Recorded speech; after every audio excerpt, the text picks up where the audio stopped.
tua palavra é luz no meu caminho, luz no meu caminho, meu Deus. Tua palavra é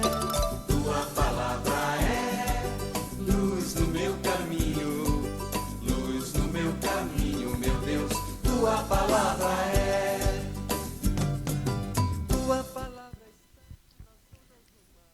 Boa noite a todos que nos acompanham nesse nosso momento bíblico, esse trabalho feito pela Pastoral Bíblica. É uma equipe que está trabalhando para que a palavra de Deus chegue até vocês que nos acompanham. É sempre uma alegria. Agradecemos do fundo do coração e sabemos que Deus tem um projeto para a nossa vida. Vamos seguindo e começando hoje mais um dos nossos momentos. Vamos fazer uma oração. Vamos pedir que o Espírito Santo nos oriente sempre. Que o Espírito Santo nos ajude a pensar no que dizer e até calar quando for necessário. Vamos pedir que a riqueza da palavra de Deus encha nossos corações e nos leve a viver esse projeto. É desse momento em diante que a gente pede muito que seja a orientação, a sabedoria do Espírito Santo, iluminando esse momento para a meditação dos nossos textos de hoje. No texto de hoje, nós vamos ler duas passagens.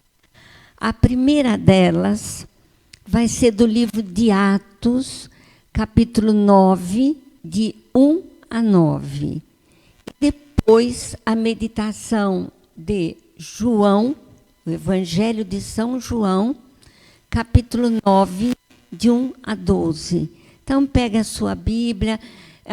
Algumas pessoas têm me perguntado que, às vezes, a diferença no que vai estar sendo lido com o que está na Bíblia da pessoa. Leia com atenção que é a mesma coisa. Às vezes, a linguagem está numa tradução, às vezes mais erudita, às vezes mais popular, mas é a mesma passagem. Então, nós vamos começar do capítulo 9, que vai nos falar de uma coisa que a gente tem bastante conhecimento, mas que nós fizemos uma meditação para ajudar a refletir mais o sentido desse texto. Nos nossos momentos, eu sempre disse da leitura orante da palavra de Deus. Hoje eu vou acrescentar uma coisinha a mais. Além da leitura orante da palavra, é importante a gente ter claro para nós que existe um texto que nós lemos. Esse texto tem uma época em que ele aconteceu. É o contexto. E aí vem a pergunta para nós, por quê? Dá então o pretexto. Para quê? Então, o texto nos conta. O contexto nos coloca naquela época que estava acontecendo. E o pretexto vai nos perguntar o que nós podemos aprender desse texto para viver melhor a nossa fé, para viver melhor o nosso compromisso de cristãos. Então, vamos primeiro, ler o texto. Depois vamos pensar um pouquinho no contexto para poder meditar o texto, tá certo? Então vamos lá. Abrir a Bíblia no capítulo 9, versículos de 1 a 9. Fala da conversão de Paulo. Muito conhecida nossa essa conversão, né? Paulo, respirando ainda ameaças e mortes contra os discípulos do Senhor, dirigiu-se ao sumo sacerdote e pediu-lhe cartas para Damasco, para as sinagogas, a fim de que se encontrasse alguns daquela seita, aqueles que seguiam Jesus, quer homens, quer mulheres, os conduzisse presos a Jerusalém. E indo no caminho, aconteceu que, chegando perto de Damasco, subitamente o cercou um resplendor de luz do céu. Caindo em terra, ouviu uma voz que lhe dizia: Saulo, Saulo, por que me persegues? E ele disse: Quem és, Senhor? E disse o Senhor: Eu sou Jesus, a quem tu persegues. Duro é para ti recalcitrar contra estes aguilhões. E ele, tremendo e atônito, disse: Senhor, que queres que eu faça? E disse-lhe o Senhor: Levanta-te, entra na cidade, e lá te será dito o que te convém fazer. E os varões que iam com ele pararam espantados, ouvindo a voz, mas não vendo ninguém. E Saulo levantou-se da terra e, abrindo os olhos, não via a ninguém. E, guiando-o pela mão, o conduziram a Damasco. E esteve 3 dias sem ver e sem comer e nem beber. Então vamos agora pensar um pouquinho o que significou isso. Vamos versículo por versículo entender o contexto que estava acontecendo para depois entender o pretexto para a nossa vida. Qual era o contexto? Paulo, que nós conhecemos, ele perseguia aqueles discípulos que eram seguidores de Jesus Cristo. Pensando no contexto, quem eram esses discípulos? Eles eram judeus que tinham se convertido como seguidores das orientações do projeto de Jesus. Mas eles não deixaram de seguir o judaísmo. Eles continuaram indo no templo, eles davam testemunhos morais, testemunho de vida, de verdade, de dignidade, que era o que a lei pedia. Mas eles começam a incomodar porque eles seguem, apesar de estar no templo, apesar de continuar dentro do judaísmo, insistir nas modificações, nas mudanças que precisavam acontecer dentro da linha dita e ensinada e vivida por Jesus Cristo. Então, é esse o contexto que a gente tem que entender. Só que não era só ali que tinham grupos, e Paulo sempre como perseguidor mesmo. Quem é esse Paulo, perseguidor? Ele é um judeu. Nós conhecemos a história dele, nascido na cidade de Tarso. Por que é importante falar que ele nasceu nessa cidade? Outra coisa importante aí para a gente entender depois, a atitude de Paulo. E a atitude das pessoas que, no princípio, tinham preocupação desse Paulo. O que é essa cidade? Era uma cidade muito importante para o comércio. Tão importante que, apesar de ser uma cidade de predominância dos judeus, todos os moradores dela recebiam o título de cidadãos romanos, porque a cidade estava sob o domínio romano. Então, Paulo é judeu, mas tem cidadania romana. Então, recebe o título de cidadão. Importante, né, receber esse título. O que mais que tem de importante nesse contexto para nós?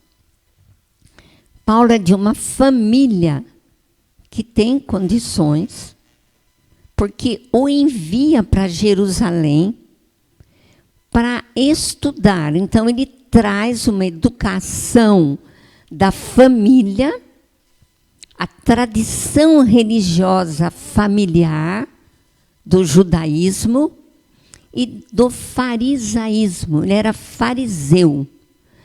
E ele, pela família, é enviado para Jerusalém, vai estudar com um dos grandes mestres do farisaísmo, Gamaliel. Então, na verdade, nós vamos encontrar em Paulo uma coisa muito bonita. Ele tem um zelo pelas coisas de Deus. Então, quando ele persegue os cristãos, ele está perseguindo, acreditando que ele está tendo zelo pelas coisas de Deus. Ele está zelando para que respeitem as tradições do judaísmo. Respeito o sábado, respeito todos os aspectos que o judaísmo vai impor e que no cristianismo, quando Jesus aparece, ele vai dizer que a vida é maior do que o sábado. Então, Paulo é um zeloso da lei. Por isso, quando a gente fala um perseguidor, ele é um perseguidor acreditando que ele está zelando, cuidando do Deus verdadeiro. Então, essa é uma coisa muito interessante para a gente pensar nessa figura de Paulo. Alguns estudos dizem que ele estava no apedrejamento de Estevão, até chegam a acreditar que a conversão dele começou a partir daquela coisa de Estevão, numa morte tão violenta, ainda ter forças, né, para perdoar o que estavam fazendo para ele, olhar para o céu, enfim, comoveu. Alguns autores, alguns estudiosos acham que houve, por parte de Paulo, uma comoção diante disso. Mas então, agora que a gente já viu que ele é um fariseu, zeloso da lei, ele fica sabendo que tem um grupo de cristãos lá na sinagoga de Damasco. Então, ele vai até o Sinédrio pedir uma carta para poder ir até lá tomar as atitudes que ele acreditava ser importante, zelador das coisas de Deus. Veja que ele não é uma pessoa qualquer, porque para chegar no Sinédrio, ele tem uma certa importância, senão ele não chegaria lá. Mas ele vai e consegue essa carta. Aí, no caminho de Damasco, o que vai acontecer? Ele está a caminho. Ele vê uma grande luz do céu. Uma luz que derrubou. Uma claridade, uma clareza que vai entrar na vida dele, que ele vai ficar parado, admirado, sem entender o que está acontecendo. Alguns dizem ele caiu do cavalo. E depois nós vamos entender o que significa essa expressão, caiu do cavalo. Então ele vê essa luz. De repente, ele não só viu, olha bem a conversão, ele viu. Agora ele ouviu. Então, para que aconteça uma conversão, é preciso que a gente realmente ouça e veja. Então, ele viu e ouviu. E ouviu, então, essa voz que disse, Saulo, Saulo, por que me persegues? E começa aí um diálogo dele com essa voz. E ele responde, quem és, Senhor? Ele pergunta, quem é que está falando comigo? E a resposta, eu sou Jesus, a quem tu persegues. Então, a gente pode já começar a pensar qual é o pretexto para nós disso aí. Que a gente precisa realmente ver essa luz de Cristo na nossa vida para que a gente se torne luz. Que a gente ouça essa voz para que a gente possa fazer com que outros ouçam. É o caminho da conversão. É o caminho de uma abertura enorme do nosso coração, deixando... Ele vai ter que deixar todas as tradições. Tanto que depois desse diálogo, o texto fala que ele fica cego. O que é esse cego? Ficou cego, ficou 3 dias sem comer, sem enxergar. O que significa isso? A gente pode imaginar uma pessoa que acredita estar servindo a Deus, que acredita ter um zelo enorme por esse Deus, de repente, ter esse momento de entendimento que o que ele estava fazendo não era certo.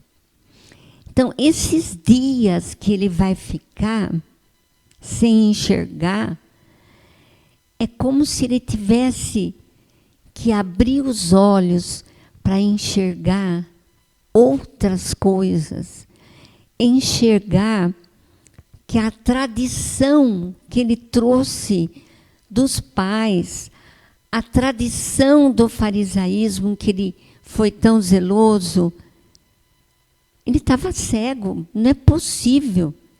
Não era essa a grande verdade.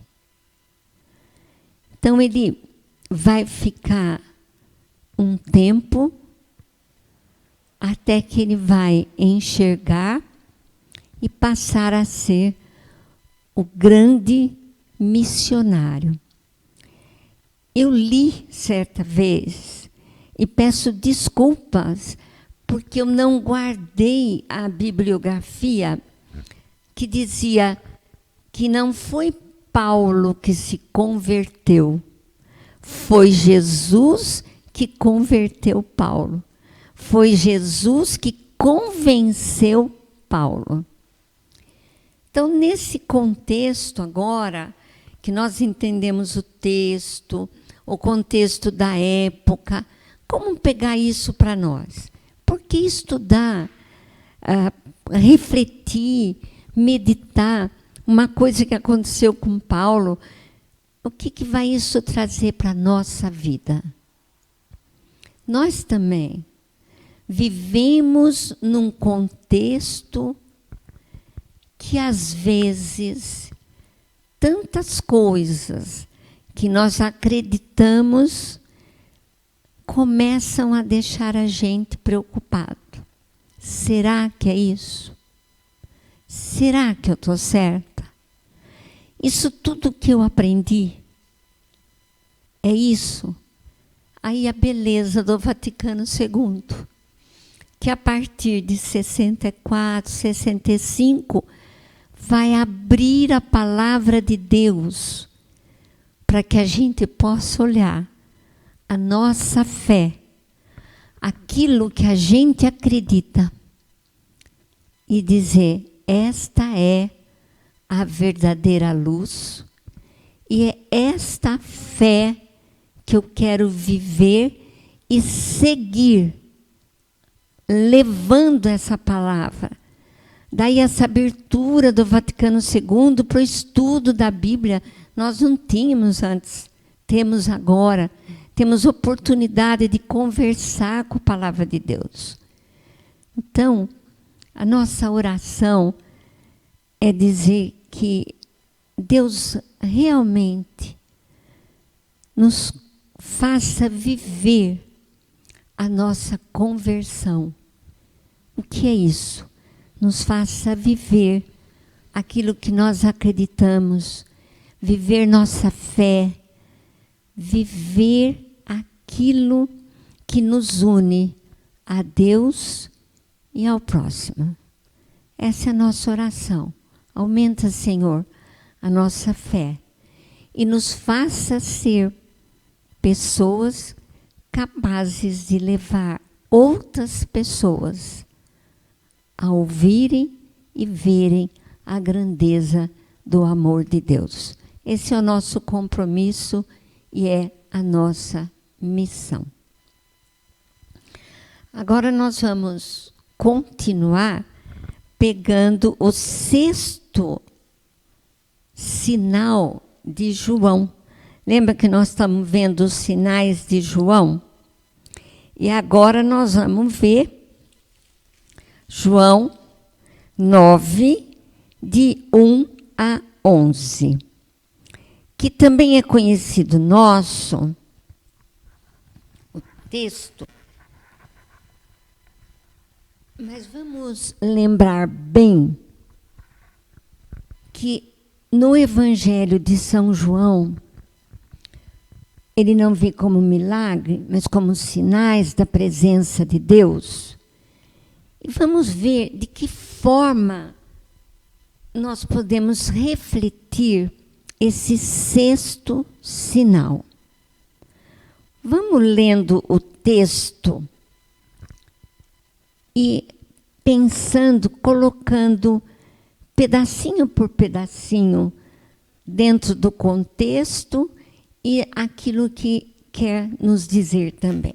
Então vamos lá. 9, de 1 a 11.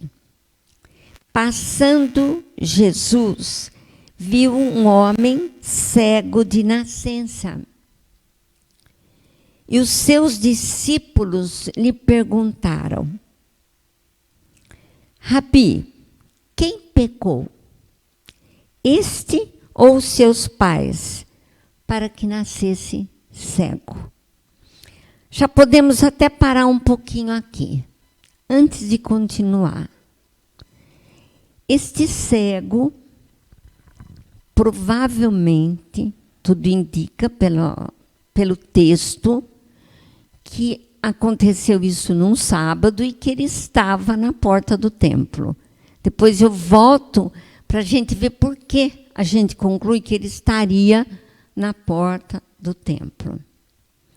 E por que essa pergunta? Olha que interessante. Apesar de que nós encontramos até hoje, às vezes, esse tipo de pergunta. Por que esta pessoa é assim? Quem pecou? Ela? Ou está pagando porque o outro pecou? Até hoje, nós ainda vemos esse tipo de questionamento. Mas o contexto da época, toda doença era vista como castigo de Deus pelo pecado. Alguém pecou. Daí esse diálogo do grupo com Jesus. Quem pecou? Ele ou o pai? Ele que pecou. Veja como essa é uma concepção que ainda existe, às vezes, na nossa cabeça, né? Por que isso? Por que isto? É melhor a gente falar para Deus para que esse momento. Partindo daí, a gente vê outra posição. Jesus vai responder: nem ele pecou, nem os seus pais. Foi assim para que se manifeste as obras de Deus. O que significa para que se manifeste as obras de Deus? Claro que Jesus vai curar o cego e vai mostrar que às vezes nós fazemos concepções erradas das coisas. E também Jesus vai olhar pela dor daquela pessoa. Aí continua. Ele diz: convém que eu faça as obras daquele que me enviou, enquanto é dia. E a noite vem, quando já ninguém pode trabalhar. Enquanto estou no mundo, sou a luz do mundo.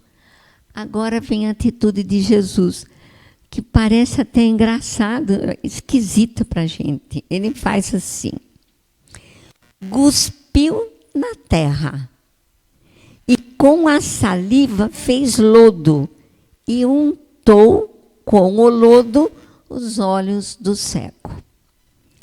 Bom, a saliva era uma crença, e que vem até às vezes no nosso tempo. Quantas vezes a criança machuca, a mãe pega a saliva e passa no lugar e fala: olha aí, sarou, já está boa, já está bonzinho.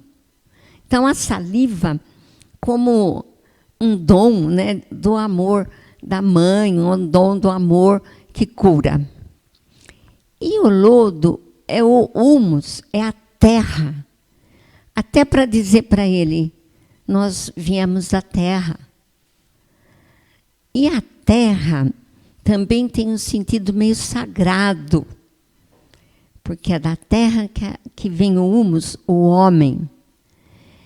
E também ele não poderia pegar da terra com a saliva e pôr no olho, porque era sábado. Ele não poderia fazer isto.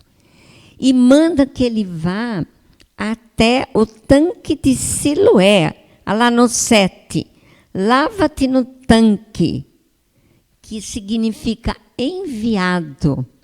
Ele envia o cego para ser curado e se apresentar para o templo curado.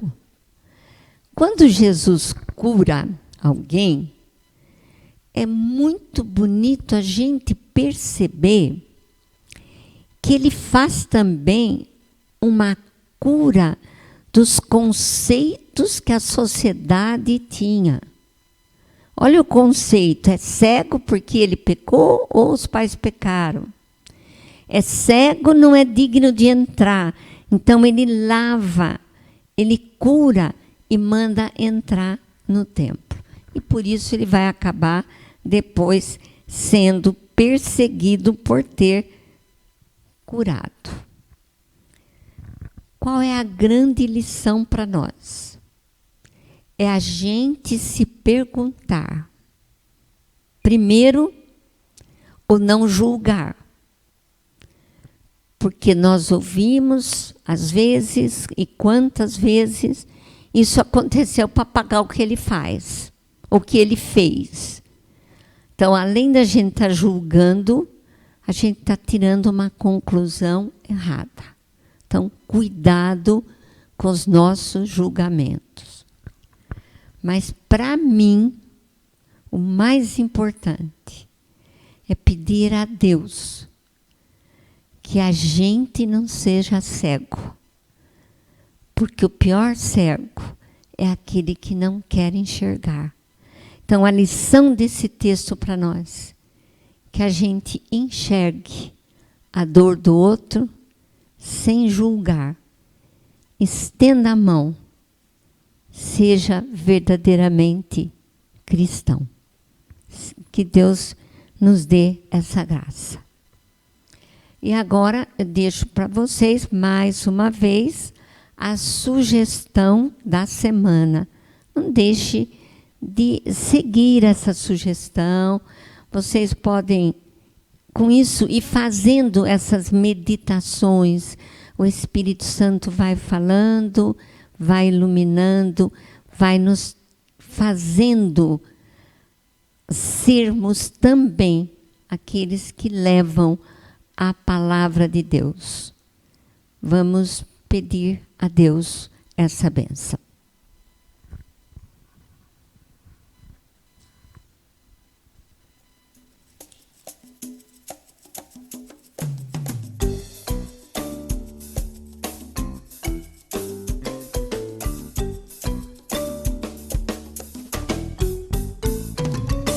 Tua palavra é luz no meu caminho, luz no meu caminho, meu Deus. Tua palavra é luz no meu caminho, luz no meu caminho, meu Deus. Tua palavra está nas ondas do mar, tua palavra está no sol a brilhar.